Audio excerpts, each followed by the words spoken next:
Okay naman po, nagbabalik. Ano ginagawa nyo? Paano nagkakaroon ng scratch? Okay, Justin, ikaw naman. Oh, si Justin. Naka ano yan? Justin? Lagay ng ano sa tenga. Justin. Kamusta naman ang lagay ng mga nakatira dyan malapit sa sunog? Yung ano? Justin?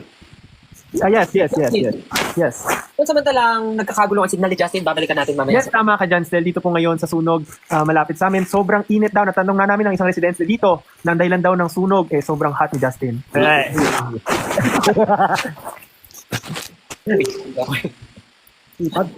Okay, back to you, Stel. Matanong naman natin si Ken. Ken, kamusta Ken? Okay naman po. Okay, Ken, ito ang tanong ko sa'yo, Ken. Sorry. Lagi nakikita ng 18 ng inyong mga fans Yes po. ang...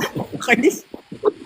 May gusto sana ako i-joke kaya lang may ano. Sige na. Parang- Tuloy mo na. Parang bukas na lang. Parang bukas na lang ako magsisimula.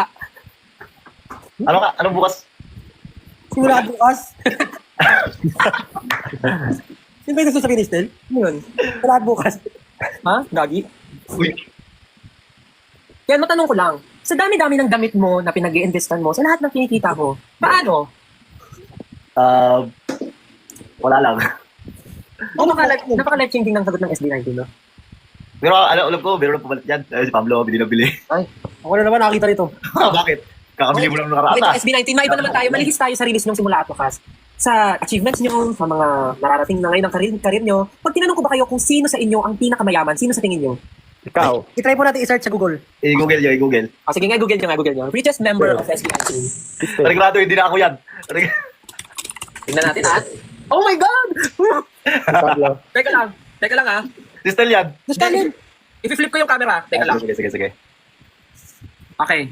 Just Kalin! While it's impossible to definitely state who is the richest SB19 member is, Josh Collin is often perceived as the most financially successful. Wow. Just college.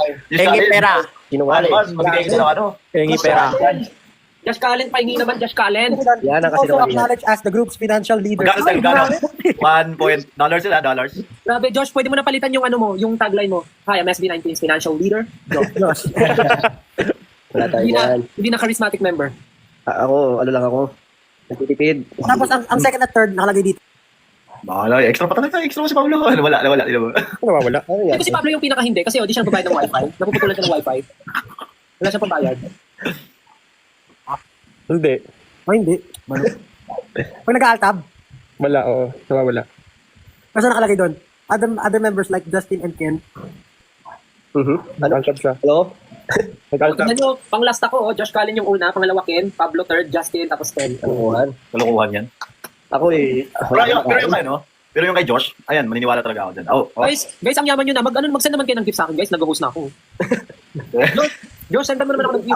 Ako nga, wala akong sports car, wala akong mga ano-ano na yan. Tsaka syempre, sports bike, tsaka mga pagagandang gagarang bahay. Doon lang ako sa kumbaga, simpleng pagkain, barbecue araw-araw. Yung mga ko yan, mga kagrupo ko. Actually, sobrang ano nga niya ni ano. sobrang ano nga ni Josh. Talagang nagtitipid siya. Ibiruin mo everyday, no? Naka-omelette, naka-ganun.